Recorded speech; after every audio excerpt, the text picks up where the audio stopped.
On its earnings, Banco Santander second quarter net income, it beat the highest of the analyst estimates. Santander chairman Ana Botín says that the Spanish bank is confident it will achieve its 2018 goals.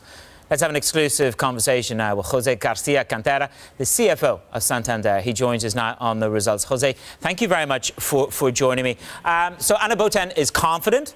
What I'd like to know from you is how does the credit growth, the lending story stack up across the business, sir? Good morning. Good morning. Morning to you.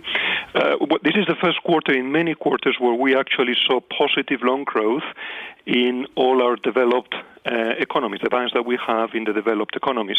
In the UK, we had loan growth of over £3 billion. We also saw positive volume growth in Spain, in Santander Consumer in Europe, in the US. Obviously, we continue to see a strong volume growth in Latin America, despite the elections in Mexico, the uncertainty around the elections in Mexico and the elections in Brazil that we will have in October. We also saw healthy growth in Latin America. So this is obviously on the back of positive growth in the number of loyal and digital customers, which grew in both cases close to 20%. But we are seeing, particularly in Europe, a better quarter, probably the best quarter we've seen in a few years. Let's just dig in a little bit more to those numbers. The best quarter in a number of years in Europe, is that the domestic market in Spain that has bolstered the numbers? Well, it's in Spain, the domestic market. We saw positive volume growth in the quarter, but also in the UK, as I said, where we had not only mortgage growth, but also growth in SMEs. Consumer lending in Europe, we have, as you know, the largest consumer lending company in Europe, and we saw positive volume growth there. So I think it was all across our major economies in Europe that we saw positive credit growth. Can I ask you, José, whether Brexit has impacted any of the confidence, any of the lending numbers in any way in your UK business? We have a very strong bank in the UK that is performing very well. As I said, with serving more and more customers every quarter, we continue to gain the loyalty of more customers in the UK, and that's our main goal. Our main goal in the UK is to be well placed to support customers, and as you would expect, we have the necessary plans in place regardless of the outcome of the Brexit. But plans in place for the worst outcome? A hard Brexit? Have you got a plan in place for hard Brexit?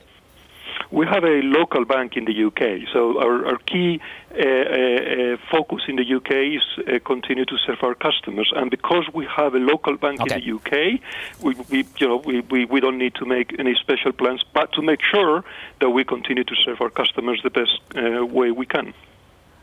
Can we circle back to Brazil? It's obviously an important income generator for you. The currency's down and has taken a battering versus the euro. Are you hedging? How are you compensating for that? We hedge the currency, the capital adequacy ratio, so we are not impacted. Our capital adequacy is not impacted by that. Also, we hedge our profits. So our profits, the profits we bring, the profits that are generated in local currency, when translated into euros, are also hedged. But the most important thing is that the commercial transformation that we carried out in Brazil in the last couple of years is bearing fruit. We are gaining market share. We now have the most competitive bank across all segments in Brazil. And you saw that despite the turmoil, we reach a return on tangible equity of over 20% in the quarter and in the first half. So today we have, I think, the top bank in Brazil. I'm just looking at the election front runners and just looking at Bolsonaro. How concerned are you that this front runner could discontinue some of the reforms, the big reforms that are going to affect the growth story of Brazil and, of course, the currency? Well, I think elections are in October, and it is very important to remember that in Brazil there is a second round. So it's still very, very early, and I don't think it's the time to speculate about the outcome of the elections because we are still few months away. But we are very confident that the institutions in Brazil have demonstrated to be very, very strong, and they will continue to be strong. And I think the reform agenda is unstoppable. And again, it's too early to tell and to talk about the elections. But it's a very strong and healthy economy. Circling back to Spain, one thing that is factual is that the government are working on a new tax, somewhere between 2% and 10%. Has the government consulted you on the tax levy, the prospect of a tax levy?